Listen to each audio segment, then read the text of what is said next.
Hello everyone, मैं नीलम तिवारी आप सभी का मैग्नेट ब्रेन्स में बहुत बहुत स्वागत करती हूँ। मैग्नेट ब्रेन्स एक ऐसा चैनल है जहाँ पर आपको किंडरगार्टन से लेकर 12th क्लास तक के सारे वीडियोस बिल्कुल फ्री अवेलेबल करवाए जाते हैं। और ऐसा भी नहीं है कि आपको स्टार्टिंग के 2 वीडियोस देखने के बाद में कोई भी सब्सक्रिप्शन चार्ज देना हो। 100% फ्री एजुकेशन मिलती है आपको मैग्नेट ब्रेन्स चैनल पर। IIT, JEE, NEET, NTSC, olympiad, banking, SSC, आप जो भी तैयारी करना चाहते हैं उसके लिए कहीं मत भटकिए, घर बैठिए, पैसे भी नहीं देना है, मैग्नेट ब्रेन्स पे तैयारी शुरू कर दीजिए। ठीक है। कक्षा 11वीं संस्कृत व्याकरण के लिए कोर इलेक्टिव वाले बच्चों में शब्द रूप हम पढ़ा रहे हैं और अजंत शब्द रूपों में यानी अच से अंत होने वाले शब्द रूप। अच का अर्थ क्या होता है? स्वर, यानी स्वरों से अंत होने वाले जितने भी शब्द बनते हैं, चाहे अकारांत हो, आकारांत हो, इकारांत हो, ईकारांत हो, उकारांत हो, उकारांत हो, ऋकारांत हो, ओकारांत हो, और अब आ चुके हैं हम औकारांत पे। ओकारांत तक के शब्द रूप हमने आपको बता दिए हैं। अब हम आते हैं औकारांत शब्द रूपों पर। स्त्रीलिंग शब्द उठाया है हमने एक नौ, ऐसे ही होता है ग्लौ। ग्लौ पुल्लिंग शब्द होता है, नौ स्त्रीलिंग शब्द होता है। तो इसके हम रूप देख लेते हैं। ज़्यादा परिवर्तन दोनों में होता नहीं है, तो एक ही हम शब्द रूप देख लेते हैं, तो आगे के जो शब्द रूप होंगे वो हमें समझ में आने लगेंगे। थोड़ा बहुत ही परिवर्तन होता है, बाकी के समान ही होते हैं। तो किस प्रकार से बनेंगे? भले पहला हमारा बनेगा, जैसे हमने गो शब्द याद किए, गो के ओकारांत शब्द रूप याद किए, वैसे ही हमें ये वाले भी मिलने वाले हैं। बहुत कुछ समानता हमें ओकारांत और औकारांत में मिल जाती है। जैसे गो शब्द बना था गौ, तो नौ बन गया नौ। ठीक है, विसर्ग आ गया। फिर जैसे गावम होता है, वम बनता है वहाँ पर, लेकिन ये हो गया नावम, नौ हो गया नावम। अब आव कहाँ से आ रहा है, थोड़ा सा ये दिमाग में लगाइए। ये व कहाँ से आ रहा है, नौ का नाव कैसे बन रहा है? ध्यान रखिए कि हमने वो क्या पढ़ा था, औ की मात्रा के पढ़ी थी। कौन सी संधि? अयादी संधि पढ़ी थी। क्या पढ़ा था? ओ का अब बन जाता है, बनता है कि नहीं, और औ का आव बनता है। अगर इसके बाद में कोई अन्य भिन्न स्वर आ जाता है तो कोई भी स्वर आ जाता है, भिन्न की बात ही नहीं है यहाँ पे, तो भिन्न अभिन्न की बात ही नहीं है यहाँ पे। तो कह रहे हैं ओ औ की बाद अगर कोई स्वर आ जाए तो ओ अव में बदल जाता है, औ आव में बदल जाता है। ठीक है ना। तो यहाँ पर भी वही बात हुई है कि औ की मात्रा आव में बदल गई, तो गौ का में से औ की मात्रा हटी, आव में बदली, तो ये हो गया हमारा गाव। और मम, जो यहाँ पे द्वितीय विभक्ति के भाई जो मूल शब्द रूप बनाने वाले प्रत्यय होते हैं वो कैसे होते हैं? सु, औ, जस, अम, औ, शस, इस प्रकार से होते हैं। तो यहाँ पे अम जो होता है, तो भाई हम तो बिल्कुल ऐसे सरल भाषा में सूत्रों से होते हैं, भाई बहुत सूत्र लगते हैं तब जाके कि ये रूप बनते हैं, लेकिन फिर भी हम ऐसे सरल भाषा में आपको बता देते हैं कि गाव बना, आह बना और अम लगा दिया, तो भाई यहाँ से ये हो गया हमारा गावम। लीजिए, ऐसे याद रख लीजिए। ठीक है। सूत्रों से भाई ग्रेजुएशन जब लेवल का आपको पढ़ाने के लिए हम शुरू करेंगे तब आपको सिद्धि भी सिखाएंगे कि कैसे एक शब्द जो होता है, जैसे ये नौ है और इसमें सु प्रत्यय जोड़ा गया, तो कैसे ये सु से हमारा नौ बना, किन सूत्रों से आया, कैसे सूत्रों से इसकी सिद्धि हुई। तो ये सूत्रों से सिद्धि हर एक शब्द की सिद्धि सिखा देंगे आपको। ठीक है, ग्रेजुएशन में पढ़ेंगे। अभी सिखाएं तो अभी कोई मतलब है नहीं है, जितना आपके लेवल का है उतना आपको पढ़ा दे रहे हैं। ठीक है, तो इस प्रकार से बना नौ, नावम, नावा। ठीक है, बढ़िया की मात्रा का आगमन हो रहा है। जैसे कि लता में हुआ लतया, हुआ कि नहीं हुआ? कवि में हुआ कवीना, ना जोड़ दिया गया। फिर इसके बाद भानु में जोड़ा भानुना, तो यहाँ भी कह दिया नावा। क्या कह दिया गया? नावा।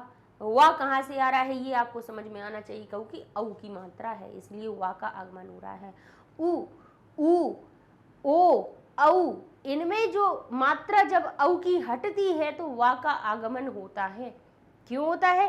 क्योंकि उ, ऊ, ओ, औ ये सब एक दूसरे से जुड़े हैं। कैसे जुड़े हैं? अ और उ के मेल से बनता है ओ। बनता है कि नहीं बनता है? इसी में एक मात्रा की वृद्धि हो जाती है, सो हो जाता है औ।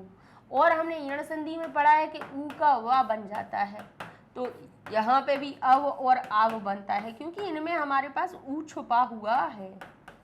तो इसीलिए ये उ, औ, उ, उ, ओ, औ इन रूपों में आपको वा का आगमन दिखाई देता है। ठीक है ना, तो ये हो गया नावा। फिर जैसे हमारा भाई पिता क्या बनता है, जैसे पिता के भी रूप देखे तो बनता है पित्रा, है मात्रा। फिर हमारा कवि जैसे हमारा कवि कविना, भानुना, बढ़िया की मात्रा का आगमन हो रहा है तो यहाँ पर भी हो गया नावा। ठीक है, फिर कहा चतुर्थी विभक्ति में, चतुर्थी में कवि बना कवये, भानु बना भानवे, पिता बना पितृ, माता बना मातृ, तो ये नाव बन गया नावे, गाय बन गया गो, शब्द बन गया गावे। बना कि नहीं बना? ठीक है, अब यहाँ पे देखा पंचमी में नावह, नावह, जैसे पितुहु, पितुहु बनता है तो यहाँ पर भी बना नावह, नावह। तो जो नाव शब्द है, नाव शब्द जो हम हिंदी का पढ़ते हैं वो कहाँ से आया है? संस्कृत से आया है। ठीक है, नौका बना नाव। ठीक है, अब ये हो गया। अब सप्तमी में जैसे पिता बनता है पितरी, माते बनता है मातरी, तो नाव बन गया नावी, छोटी की मात्रा। गा जैसे गौ बनता है, गो शब्द बनता है गावी, तो यहाँ पर बन गया हमारा नावी। अब यहाँ देखिए जैसे बालक के रूप बनते हैं बालकौ, बालकौ, तो यहाँ हो गया नावौ, नावौ। फिर यहाँ तो केवल भ्याम लगाना होता है तो भ्याम भ्याम भ्याम, तो नौभ्याम, नौभ्याम, नौभ्याम। यहाँ पे ओह, ओह की मात्रा आती है, तो जहाँ इकारांत, ईकारांत, एकारांत, ऐकारांत जो शब्द रूप होते हैं उनमें योह योह हो जाता है, उनमें या की मात्रा के संग में ओ और विसर्ग आता है। जहाँ पर ओ, जहाँ पे उ, ओ, औ हो तो वहाँ पे वा का आगमन हो जाता है, तो वो जोड़ देते हैं। ठीक है, तो ये क्या हो गया हमारा नावोह, नावोह, जैसे गावोह, गावोह, हमने गो के रूप याद किए थे। अब यहाँ पर आए तो बहुवचन में एक जैसे ही बन रहे हैं, नावह, नावह। फिर भी, भ्यह, भ्यह, वाम, शु, णाम, नाम हट जाएगा। यहाँ ओ, औ की जो हम सीख रहे हैं उनमें णाम, नाम की जगह वाम लग गया, ना वाम, नौ, शु। ठीक है, तो ये आपके हो जाते हैं नौ के स्त्रीलिंग के शब्द रूप पूरे। अर्थ क्या निकलेगा?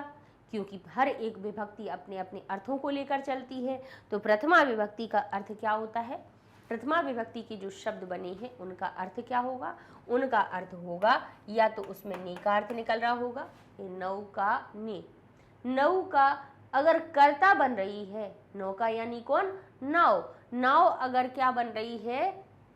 कर्ता बन रही है, तब फिर हम प्रथमा विभक्ति के रूप का प्रयोग करेंगे, ने लगा हुआ हो या ना लगा हुआ हो। वैसे प्रथमा विभक्ति का चिन्ह होता है ने, कि जहाँ पर भी हिंदी में आपका हिंदी का ने जिस शब्द के साथ में जुड़ा हुआ दिखे उसको प्रथमा विभक्ति में बना देना। लेकिन ना भी हो सकता है कि नी लगा हुआ हो या ना भी हो, तब भी कर्ता के लिए यानी काम करने वाले के लिए हम प्रथमा विभक्ति का प्रयोग करते हैं। नाम बताने के लिए भी प्रथमा विभक्ति का प्रयोग करते हैं। कहें कि यह नाव है तो कहेंगे ईशा नौ। ठीक है, नौ का भी कहते हैं और नौ भी कहते हैं। ठीक है, दो नाव है तो हम कहेंगे नावौ, बहुत सारी नाव है तो कहेंगे नावह, नाव को देखा तो नावम, दो नाव को देखा नावौ, बहुत सारी नावों को देखा तो नावह। फिर कहा नाव से पार किया, नाव से नदी को पार किया, नाव के द्वारा हम नदी पार गए या दूसरे किनारे पर गए या फिर समुद्र में गए या फिर नदी में गए, कि नाव से, नाव के द्वारा। तो जैसे ही के द्वारा का अर्थ निकला तो हमने तृतीया विभक्ति के रूपों को उठाया और लगा दिया, तो दिखा नावा यानी नाव से या नाव के द्वारा, दो नावों के द्वारा तनौभ्यम, बहुत सारी नावों के द्वारा तनौ भी। अब कहा नाव के लिए क्या लाए? पतवार लेकर आए तो नावे, नाव के लिए पतवार लाए, नाव के लिए जो भी सामान लाए, या जब नाव जो शब्द है या कोई भी शब्द है उसके साथ में के लिए लगा हुआ है तब हमारे चतुर्थी विभक्ति के रूप प्रयोग में आते हैं। तो कहेंगे नावे यानी नाव के लिए, दो नाव के लिए रस्सी लाओ तो नौभ्याम, दो नाव के लिए, बहुत सारी नाव के लिए लाओ तो नौभ्यः। अब कहा पंचमी विभक्ति, नाव से रस्सी छूट गई, तो नाव से रस्सी अलग हो गई ना, तो कहा नावह, क्योंकि नाव में से लगा हुआ है। कौन सा से है? वो अलग होने वाला से है। तो नावः, नाव से यात्री उतर गए, तो नाव से यात्री अलग हो गए, तो वो क्या हो गई? नाव हो गई अपादान कारक, क्योंकि वहां से कोई वस्तु अलग हो रही है। तो नाव से जल बाहर निकल गया, निकाल दिया गया, जल, नाव से जल बाहर निकाल दिया गया, भर गया था नाव में, तो नाव से जल बाहर फेंक दिया गया, अलग होने का भाव आया, तो नाव को हम कहेंगे नावः। दो नाव से अलग हो गया तो नौभ्याम, बहुत सारी नाव से अलग हो गया तो नौभ्यः। अब कहा नाव का स्थान, नाव की रस्सी, नाव की पतिवार, नाव का के नाविक, नाव में बैठने वाले नाविक, कहेंगे नाव के नाविक। तो भाई नावः शब्द में, नावः शब्द जो बन रहा है वो उसमें का की के का अर्थ जोड़ देगा। दो नाव के, नावो, बहुत सारी नाव के, नावा। अब कहा नाव में यात्री बैठे हैं, तो नौका तो बन जाता है नौकायाम, क्योंकि नौका शब्द कैसा हो जाता है? नौका आकारांत शब्द हो जाता है, तो सप्तमी विभक्ति में बन जाता है नौकायाम। जैसे बालिकायाम, जैसे लतायाम, तो नौका बन जाता है नौकायाम। लेकिन अगर नौ अकेला है तो औकारांत बनना है, तो बनेगा नावी। क्या बन जाएगा? नावी। अर्थ क्या निकलेगा? नौका में, या नौका पर, या नाव में, नाव पर, तो नावी। दो नाव में या दो नाव पर यात्री बैठे हैं, दो नाव में यात्री बैठे हैं, तो कहेंगे नावोः। नाव में, बहुत सारी नाव में यात्री बैठे हैं या बहुत सारी नाव में नाविक बैठे हैं, तो हम कहेंगे नौषु।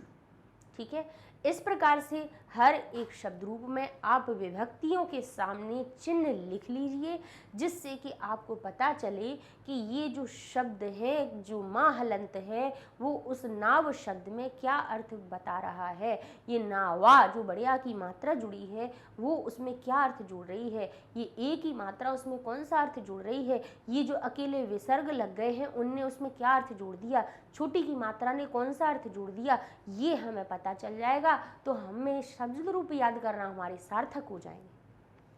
क्योंकि अगर यही पता नहीं है तो शब्द रूप फिर हम याद क्यों कर रहे हैं? केवल रटने के लिए, केवल इसलिए पढ़ रहे हैं कि प्रश्न पत्र में पूछ लिया जाए कि ये लिखा है आपके सामने नौ भी ही, बताइए इसमें लिंग विभक्ति वचन कौन सा है? सो हमने कहा ये स्त्रीलिंग है, इसमें तृतीया विभक्ति बहुवचन लगा हुआ है, और हम ये लिख के आ जाए। इसलिए शब्द रूप नहीं पढ़े जाते हैं। संस्कृत पढ़ने के लिए, हिंदी से संस्कृत बनाने के लिए आपको ये अर्थ देखना है। ठीक है, तो जब आपको ये विभक्ति के चिन्ह याद होंगे तो हर एक शब्द रूप आपको समझ में आने लगेंगे। ठीक है, अच्छा, ये सारे वीडियो आपको हमारी मैग्नेट ब्रेन्स वेबसाइट पे मिल जाएंगे, यूट्यूब पे मिल जाएंगे, साथ साथ में एप्लीकेशन भी डाउनलोड कर सकते हैं फ्री में, उस पर भी मिल जाएंगे। आपको गूगल टैब पे जाना है, लिखना है magnetbrains.com, इंटर करेंगे, वेबसाइट पेज ओपन हो गया। अब यहाँ देखा K12 इंग्लिश में आपने इंग्लिश मीडियम में 11th क्लास को सिलेक्ट किया, तो 11th क्लास के सब्जेक्ट की लिस्ट आ गई। यहाँ पर संस्कृत भाषवती है, व्याकरण है, व्याकरण को क्लिक किया, आपके सामने व्याकरण के वीडियो आ गए।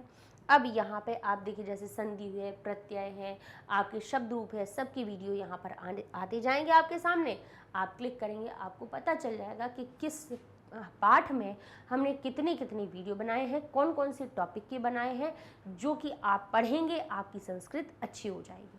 ठीक है, मिलते हैं अगले वीडियो में। अब हम अपने किन शब्द रूपों पर पहुंचेंगे? अवकारांत तक हो चुके हैं, तो अब हम पढ़ाएंगे आपको हलंत शब्दों को। हलंत शब्द कौन से होते हैं? यानी व्यंजनों से अंत होने वाले शब्द। बोले व्यंजन से भी अंत होने वाले हो सकते हैं, बिल्कुल हो सकते हैं। राजन ना से अंत हुआ, भवत ता से अंत हुआ, तो तकारांत, चकारांत, सकारांत, विद्वश, विद्वस सकारांत हो गया, भवत तकारांत हो गया, यानी ता से अंत होने वाला हुआ, ना से अंत होने वाला हुआ।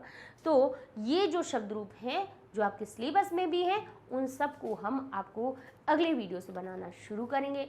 बने रहिएगा मैग्नेट ब्रेन्स चैनल पे, लाइक कीजिए, शेयर कीजिए, सब्सक्राइब कीजिए। मिलते हैं अगले वीडियो में, तब तक के लिए धन्यवाद।